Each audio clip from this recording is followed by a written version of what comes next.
pe ko recycler ba pollution o ba beni ko ni maujana ko ete ba ko mabatu mutu ata mutu aza na compréhension mutu azali mutu aza na bonne manière mutu azali mutu aza na courtoisie ba élégance ba ko esala ke mutu ba mona mona ba biloko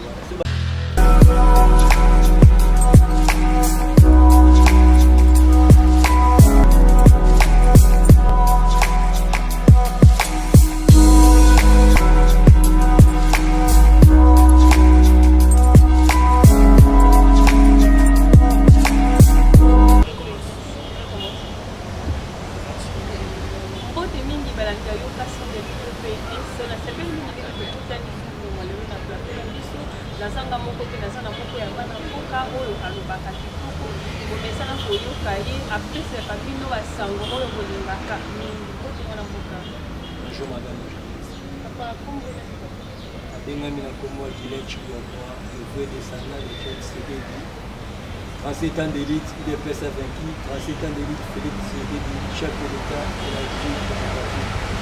Merci beaucoup. Là c'était papa Gilles Chibokwa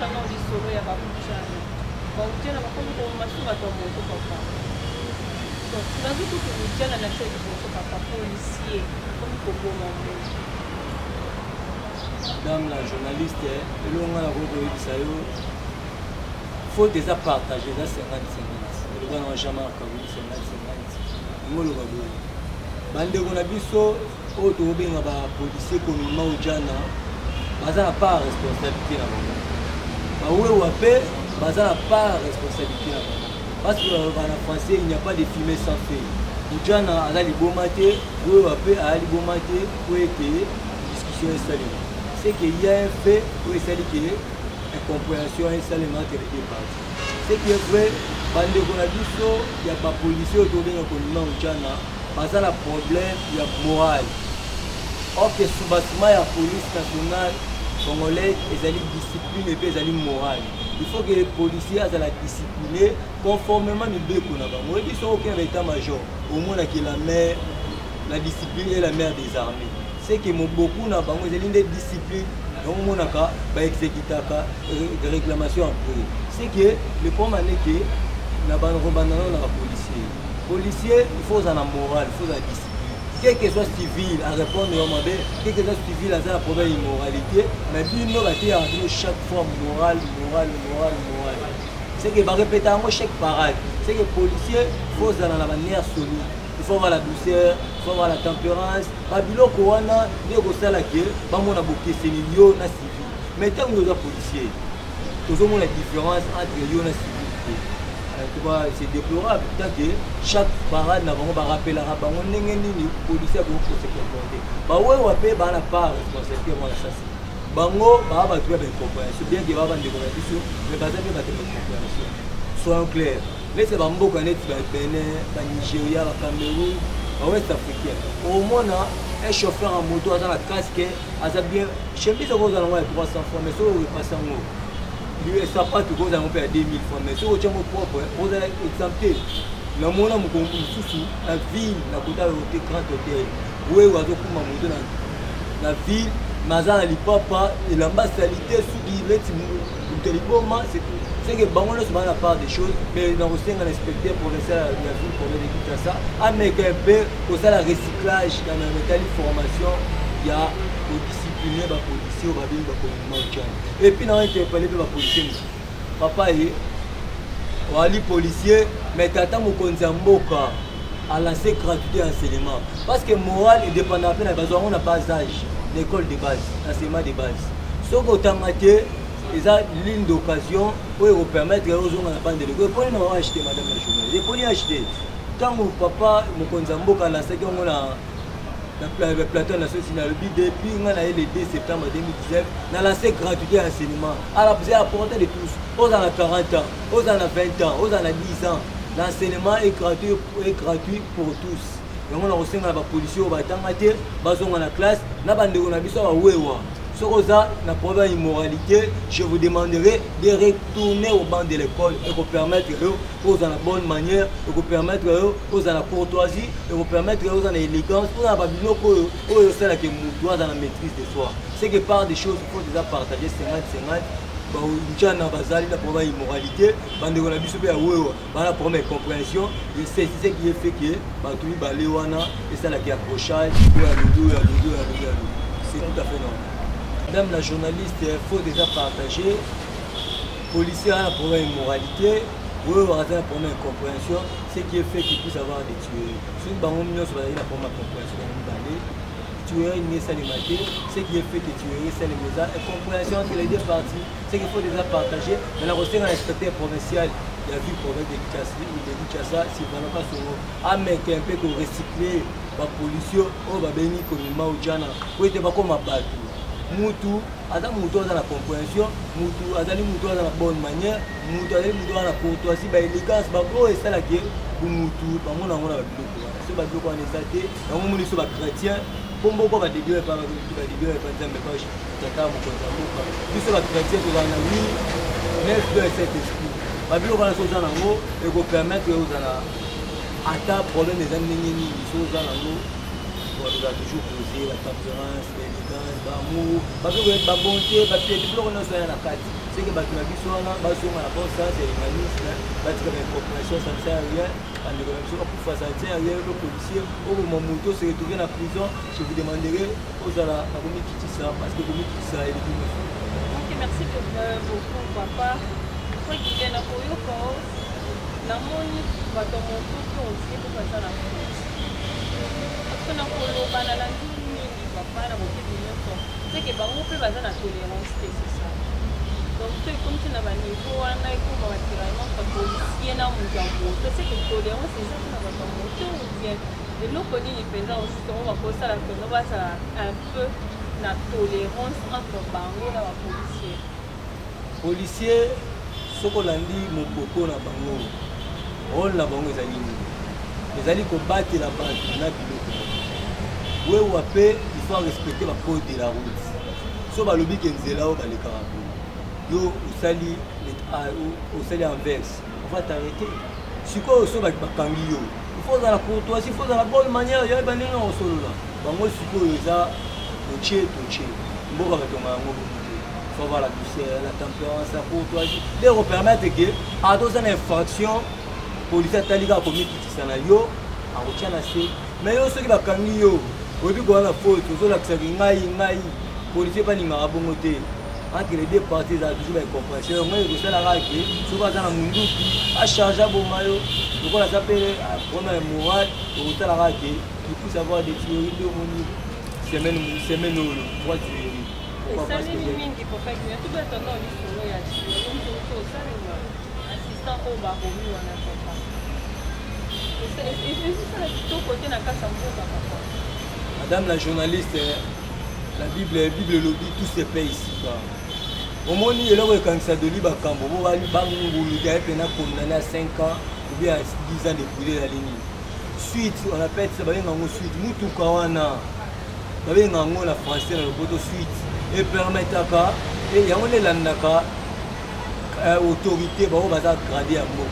C'est que Kawana, ils pour déplacer et déplacer l'autorisation, il y a une responsabilité à mener dans le c'est que les policiers ont la part des choses, le ministre provincial de l'Ibakamba a fait la part des choses. Maintenant, on voulait que Kabila va rester éternellement, mais Dieu l'a profonde aujourd'hui dans l'état des droits. C'est que de l'Ibakamba, en tout cas, il y a que tu seras condamné au manteau qui te avocat poto la France sera condamné parce que nous tout comme dans centre de santé. Le policier pèse la part de responsabilité parce qu'il a tué à bout portant. Mais il pose la part de responsabilité dans la justice, conformément à la loi. Parce que Kabila n'est plus président, ou Azali président, Azali Tata, ou même l'état des droits. L'état des droits, les alliés respect la constitution, les alliés respect qu'on a vu sur Mboka. Dans l'état des droits, la justice elle est indépendante. Sache bien qu'on va t'arrêter au matin, qui te le avocat là, on va t'arrêter, tu seras condamné. Et Tikali ne connaît pas ça, Tikali. C'est que tout se fait ici, on a pour l'assistance. assistant wana eza nango lopango na ye te aza ne simple gérant aoshege lopango parce que ezalaki ya bapango moko eza na conflit entre bafamille na oyo soit disa deli bakambo sope nini assistant aza ne simple gérant andaki kogérene kaka lopango c'est que so bafuti mbongo ye azwi atindeli kolo lopango na poto mais il y a une compréhension entre assistant na responsable de la police provinciale ou de ministre de l'Intérieur de Libakambo et pour l'instant azali na boloko na auditorat c'est que elongo na osenga que la justice soit faite parce que muto akufi wana azalaki na mai na makila ndenge mona de Libakambo so makambo n'est pas à la spécialité azali kola loi te c'est que loi est frappée conformément mbeko na biso ya mboka soki aza coupable on va l'arrêter et puis il serait condamné mais je suis sûr à certain il serait condamné parce que voiture wana ekomi na centre de santé vijana ndenge nini sans autorisation ya de Libakambo bien que bazolobaki ya apesi ordre oboma te mais suite ya butuka wana parce que la vidéo est salie de permettre de permettre de juge ba mais ko analyser et le rekanga ezali mutuka ne komi na centre vijana ndenge nini de Libakambo mato kitachira condamné bien nzamba bibisi mino na posa c'est ça l'état de droit c'est ça la bonté de l'état de droit bino bando boma batu ono sala mabe bando couvrir bino ce qu'on dit état de droit ne bibisi mino na posa on va t'arrêter et puis nous attisera condamné mato kitachira condamné mais pour na ba famille oyo bakufeli assistant na bango na souhaité mes condoléances na bozala patient nayebi ke chiti esala mosala nango conformément libeko na biso ya mboka moto abomaki akozala condamné na motindi akozala mpe condamné madame la journaliste banzi éclairci opinion na matali mais mwana mboka uti oloba eloko moko bitikali lipasa na ye lipasa ngo nde eza likongo lipasa bali ebele balipasa na éclairci yebi kadima te Jean-Claude Kadima yebi banomona Kabila Nzambe extra le tout puissant or que le tout puissant azalaka moko le Seigneur Jésus-Christ bango basatanda te ke l'un des quatre matin tokolamuka boye Kabila ke banomonaka ke Kabila umela seko na seko président mais aujourd'hui Nzamba profane omoni lelo omonaki mboka oyo Nzamba adebiyaki amonaka Félix adebiyaki pa Nzambe olaloba die baokritiste baprofite baolongola die ya majuscule batie die ya minuscule mokonzi adevie bango alobi na devie mboka oyo au nom du Seigneur Jésus-Christ pour établir une différence entre les occultistes na bana nzambe yango moni baokoka te baoninga siko bamema Félix Antoine Tshisekedi na mamba occultiste mokonzi aningi na ye te aza na assemblée aza na chrétien pratika assemblée na philadelphie siko bango tellement baninga bato basouffrir po bango barenyaka eza te awa eza ke moto azosouffrir Félix azokanga siko bino yaki nini so moto azosouffrir bino boobeta maboko mais c'est le contraire na finalement Félix Antoine Tshisekedi po ali mwana nzambe bolingo nde bile ya Félix Tshisekedi bolingo nde bile ya nzambe atikela biso yango sans l'amour personne ne verra le Seigneur nayebi ke so na kosi kana merci beaucoup papa sans l'amour personne ne verra le Seigneur Jésus-Christ le plus grand amour car papa secrétaire général a répondre au chaleur moi c'est ma camarade qui est donc moi l'amour ni les choses les cadeaux juste toi et papa secrétaire général Augustin Kabuya à répondre Emmanuel Ramazan Chadar papa. Merci madame la journaliste na sepeli kapo hiérarchie na biso ya parti ko banda président ayi ya biso ya parti na secrétaire général ba cadre na biso na entièreté bazongi na bon sens ya humanisme tant biso de ba combattant de loba ke de nga coalition na te balobaka o boye il faut respecter biso boye biso ta to benga na bata pepe na l'Assemblée nationale mukolo ba ko déposer gouvernement ko déposer projet à gouvernement mukolo ilunga ko déposer projet à gouvernement tout ça na bango franchement l'Assemblée nationale mais ba cadre na biso ba sepela lelo ko na te mais lelo bazongi na bon sens oyo base c'est là que lelo Félix Tshisekedi à la président sans la base Félix Tshisekedi n'est rien disons que c'est Félix Tshisekedi il faut qu'on se le dise ce qui lelo Félix est président aujourd'hui c'est grâce à la base non au cadre biso base moto tokende pa Kabundi totie pression toyeti awa nde Jean-Marc Kabunda a pris cette décision ya koyoka biso et puis à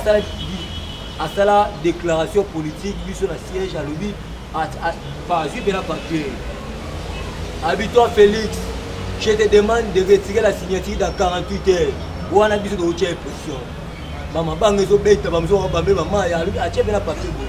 Toi Félix, nous te donnons 48 heures de retirer ta signature. À la chemise à pembe, pantalon noir. Biso kotia impression. C'est grâce à la base Félix Antoine Tshisekedi Ali président ya mboka. Yango omoni il faut bayoka pe base parce que base déjà socle ya existence ya Fachi. Base ezali socle ya président AI na biso parti. Base ezali socle ya secrétaire général de biso Augustin Babuya. Base ezali existence ya IDPS, ça la base IDPS derrière. Yango omoni na sepeli ninga à recadrer Emmanuel Ramazani Shadari par rapport à dire na yo alobaki ya congrès soki soi-disant babotola bango constitution te babotola bango gratuité à cinéma te Kabila mutabana nango. Biso ce qu'on a fait c'est quoi? Nous on a appliqué juste l'article 43 de la constitution. Ce qui est juste si je m'abuse présent à l'alinéa 3 où il est dit l'enseignement de base est gratuit. C'est que Félix Antoine Tshisekedi, il a appliqué juste la constitution, il a manifesté juste la volonté d'appliquer la constitution. Mais ce qui est vrai, il faut qu'on se le dise, constitution et Banda Outa Kabila en 2006. Ma promulgation en 2006, qui est la même constitution du dossier. C'est que de monter la constitution de l'unité, nous sommes habitués à respecter les textes, nous avons respecté les textes pour permettre que les lots gratuits enseignement et ça la gratuit sur l'ensemble du territoire national. C'est que, et là on a CPL sous le but de l'IDPS, il n'y a pas une personne où il y a une sanction dans l'Union européenne ou bien à l'espace du monde entier. C'est que besoin de l'IDPS, nous avons une sanction à l'Union européenne. Mais Shadari, Mende, Tango Fort et les autres, il y a une sanction de l'Union européenne. Mais besoin de l'IDPS, nous allons la sanction et puis dans l'IDPS, nous allons voyou, nous allons la militaire, tout en classe, parce que permettre de faire le président de la présidente de la République, il a une info, malgré que nous avons communiqué, mais communiquer, tout armé, tout le moment, nous avons pour la constatation, nous avons défié le président de la République, à salir moi, nous avons outil fraîchement dans l'IDPS, nous avons moni, nous avons vertige, nous avons attendu que nous fassions comme président de la République. Santa Tokotombele, Kabila président, mais aujourd'hui nous avons défié l'un des 4 matins, c'était le 10 janvier. Là, tu vois, l'IDPS a repoussé ça jamais.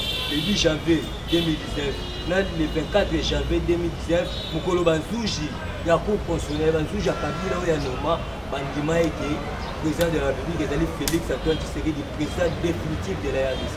C'est que la date, il va aller voir là, et puis madame la journaliste, la date où il y a le 12 novembre, les date où il base, où il y a des bases, on a l'existence de Félix, base de l'existence de la 4 le 12 où les alliés Mukolo, tout ça là a été, Félix a retiré signature dans Genève. C'est que les alliés Mukolo, Colombia, CP là, parce que ceux qui basent mais le Félix, le Ali président IDPS. Mais le IDPS Ali la pouvoir. C'est grâce à la base de Mukola les 12 novembre 2017, ils allaient une année autre défi qui va dongolomer sur la Moukaba opportuniste. Un certain Martin Fayoulou va nommer candidat pour maire opposition. Pour Azali dans la partie politique, aux en chambre à salon, incapable de mobiliser même 100 personnes, la partie naïe, à cause de la candidat pour maire de l'opposition. Donc on a Mukola le 12 novembre. Combattant c'est combattant qui va aller dans le Mboka, bon méditer, bino va aller dans le Mboka, bon méditer parce qu'il y a un colo, le défi à qui communauté internationale, la française, la Suisse, pour essayer qui est le président de la Bissau qui nous retire signature dans le Mboka à Genève. Ok, moi on a beaucoup de Bolivie, on va mettre Chadara le fait qu'il a vraiment quantité à l'enseignement, qu'il a vraiment constitution, mais c'est par rapport à quoi? Comment est-ce qu'on peut le bailler comme il est voilà? À Chadara il y a la bali qu'on réveille. La constitution elle est claire. Constitution le Bénin. Le mandat du président de la République est renouvelable une seule fois. Il y a un monarchie en 2015. Bakota Katango Nani Bouchaba ministre de l'Intérieur. Batou Bali ko fêté le 17 janvier Mukolo le 17 janvier Mukolo Nani. 17 janvier c'est historique dans Mboka la Bissau. Mukolo héros national à Koufaka. Bango bakei na pays du peuple pour changer la loi électorale, va conditionner l'élection et comme un recensement. Ndé Mukolo ngo pe Congolais a été payé, ndé omona ki batu bakufa ba fausse commune banane wana. à partir du 19, le 20, le 21, peuple a se révolté. Bon, ma Congolais belé. Donc, mon place fausse commune, il y a Malouké Bandawana. C'est que Congolais a toujours vigilant. Bon, il y a que Kabila s'est représenté en 2016 comme candidat. Il y a un peu Sali Kebelo. Combat la biso fouti biso Félix Antoine Tshisekedi ali président c'est que ba Shadari azali ko repé Kabila rozonga président sur Mamboko OK azali incapable de postuler même beaucoup mais c'est limité parce que constitution c'est garanti azali sénateur ti mukolo kokufa c'est clair. Voilà donc la suka émission la biso mwana mboka question na ngai ya suka ezali au moins que basi pe ba komo za bisika na gouvernement na biso papa mokonzi mboka komokisa mpe basi valeur kasi bakomozwa mpe motuya na kati ya société papa nomination oyo outi osalema basi mpe baza na kati eloko lolenge wana po oyebisaka bayimboka nini. Madame la journaliste na banzi soko olandaki tata mokonzi ya mboka pardon na New York na 74e sommet ya mboka le président était clair alobi na boyei na ye en tant que chef de l'État Félix Antoine Tshisekedi azwi participation à moi si dans le gouvernement de 6 à 18%. C'est que Kabila tant azalaki président Mboko participation à moi si dans le gouvernement ezalaki 6%. Mais na boyei ya tata mokonzi mboka comme chef de l'État a mati c'est à 18% des alliés avantagés. C'est que sali de 6 à 18, c'est qu'il y a bâti 12% de participation il y a moi si dans le gouvernement. Donc moni Stéphane Mukumadi azali na gratitude wana yango asonge ete na gouvernement provincial ya Sankuru basi mibale bakokende mpe koreprésente province na ye mwasi moko azali chargé na mametali intérieur ya province moko azali chargé ya mametali misoni c'est que ezali azolakisa gratitude na ye par rapport à babienfait oyo tata mokonzi ya mboka asali ke po lelo azala présent parce que soki apa azala gouverneur plutôt madame soki tata mokonzi mais les mains de Malanga, les gouverneur à Mbokao. Mais et par les gouverneur de la province à Sanko, c'est grâce au chef de l'État qui a s'impliqué à s'allier Moukoumadi à la réalité par la Cour constitutionnelle. Il y a s'allié Milo, Moukoumadi à la gratitude, à si la nommé des bassi, où il va représenter la province. Représenter Bassi la province à Sanko, c'est tout à fait normal. J'allais gratitude à la qui s'est fait. Oui, c'est un Mboka. À saluer les lois à la réalité, les lois étaient députés provinciaux à Sanko, va voter gouverneur de la province à Sanko. C'est tout à fait normal, je trouve ça normal. Parce qu'il y a un gratitude à la gratitude à la Ok, merci beaucoup. Voilà, nous sommes à la fin de votre émission. Tandenge mwana mboka uti koloba mokonzi mboka ko mpesa basi valeur na kati ya mboka mwasi bakomozwa bisika na kati ya mboka tika ata bolo bape fati beton fati blende fati awumela mote mwasi akomozwa valeur nga mpe tanke mwasi ezosala nga bien makasi boka ke banomination soki ozosalema basi mpe baza na kati banome baetel basi mpe bazosanga te na kati en tout cas c'est vraiment une très bonne chose oyo ya kolanda ete exemple monene ya kolanda bayimboka papa mot de la fin no ezali na balakisa mot de la fin ezali nazo